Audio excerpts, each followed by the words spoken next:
everybody, it's Denise with Lazy K Homestead. Hope you're having a great day.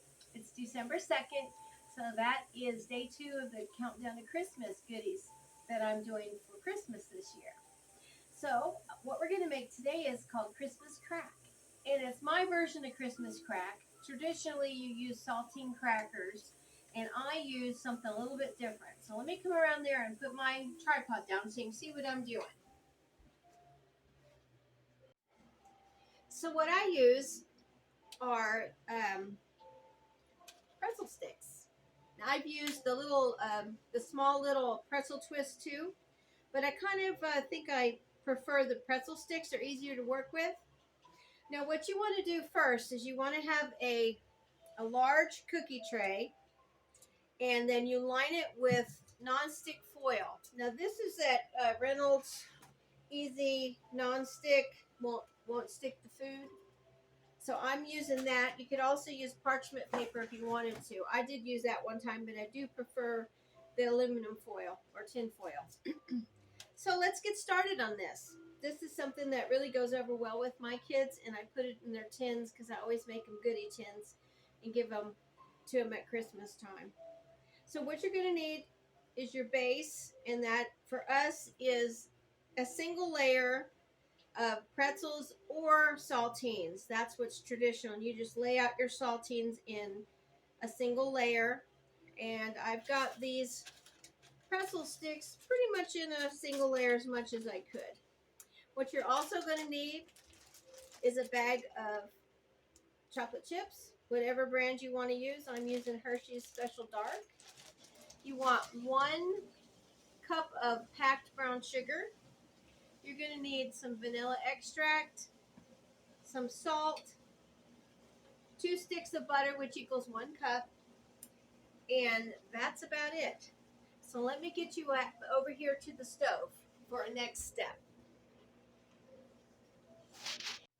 Okay, that's about as close as I can get you with this tripod. But what we're going to do is kind of make a caramel. It's not a traditional caramel, so you don't really need to worry about making sure it's caramely. Like sticky caramel. It's kind of hard to explain. So I'm going to go ahead and put my stove eye on medium high. And you're going to put your butter in here and your brown sugar in here. Now, it doesn't have to be room temperature. My butter just happens to be at room temperature. Yesterday, it was freezing cold, and today it's hot outside. Tennessee can't seem to make up its mind and how it wants to be. And if you can hear that chainsaw out back, Willis is cutting some wood up, just in case, because we never know what it's going to be around here. Okay, you're going to go ahead and put your 1 cup of brown sugar in on top of your butter. And let me see, I think we're going to put our salt in there too. All right, there's my salt. And it is a 1/4 teaspoon of salt. I have a gnat in here, believe it or not. Last night it was 30 degrees, and today there's a gnat in the house, so I don't know. So I'm hoping you can see this. I'm just mixing it around like so. And just until it comes to a boil, and then we're going to boil it for 3 to 5 minutes until it starts getting a little bit dark. And what that'll do is make sure that the brown sugar is nice and melted and it's soft, and it will look like a caramel. But you're not adding any cream or anything to this like you would a caramel. So we're just going to go ahead and continually stirring this until it comes to that boil. And I'm going to go ahead and turn this up just a little bit because I am here at the stove constantly boiling.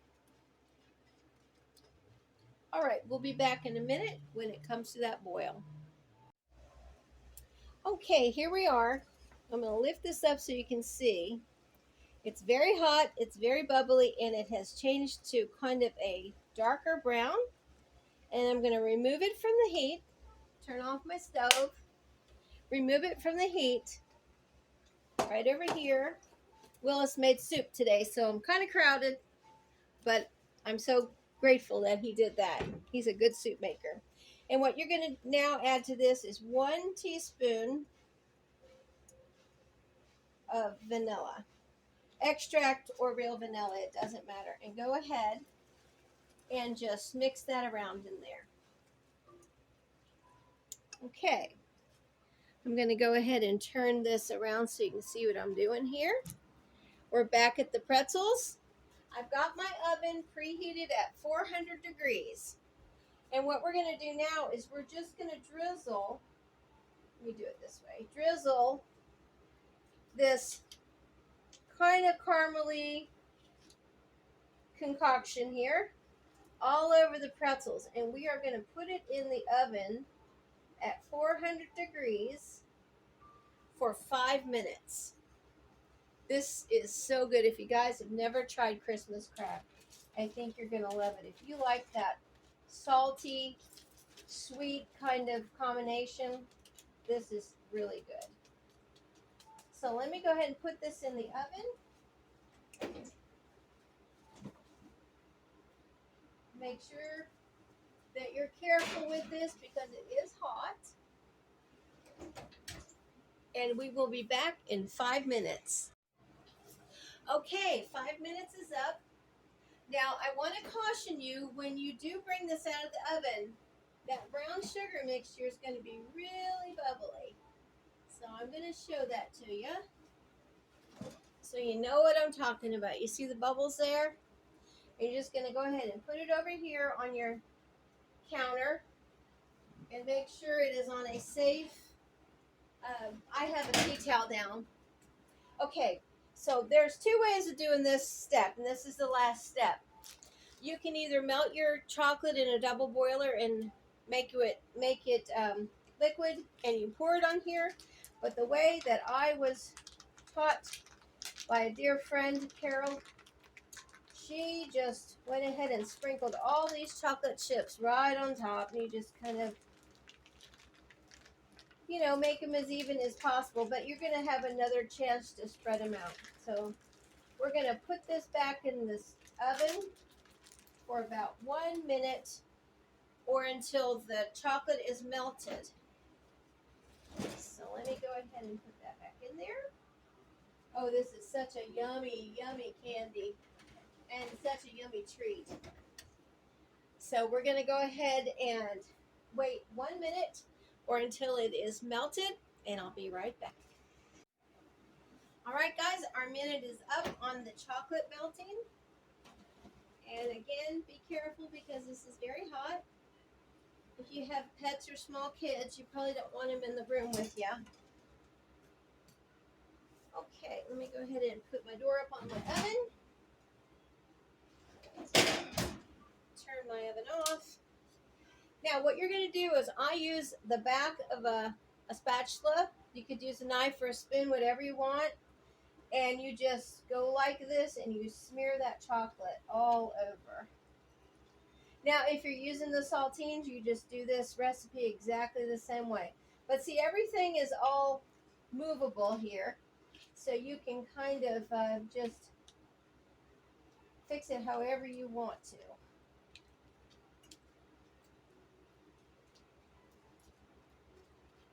So I'm just trying to make sure all these pretzels are covered.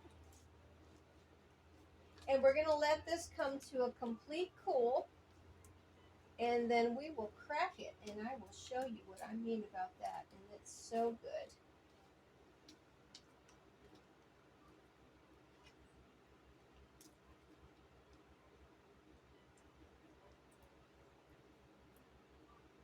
All right, we'll be right back. Well, guys, it's been cooling a couple hours, and I did put it in the refrigerator for about a half hour. So an hour and a half, and then in the fridge for a half hour. And it's really firm. So what you do is you just kind of go like this. And I have to, there we go. It'll lift right out. See? It's huge. And then you just start cracking it like so. And you've got all kinds of different shapes. Put it in your tin or whatever you're going to do. There's a piece. See the caramel?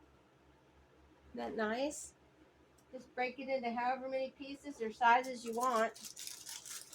And this non-stick foil is really nice. Now, if you wanted, you could probably put peanuts or whatever else kind of nut you wanted to put on there. Or if you want to make it a little more festive, you could put some Christmas sprinkles on it. But that is the Christmas crack that we make here on our homestead. We like it, don't we, Willis? Yeah, boy. And I'll just have a whole tin full of this. Well, you guys, you have a great day from Lazy K Homestead. Me and Willis are going to sign off. And we'll have something else, goodies for tomorrow for Christmas Day 3. Thanks to all my new subscribers. Bye, guys.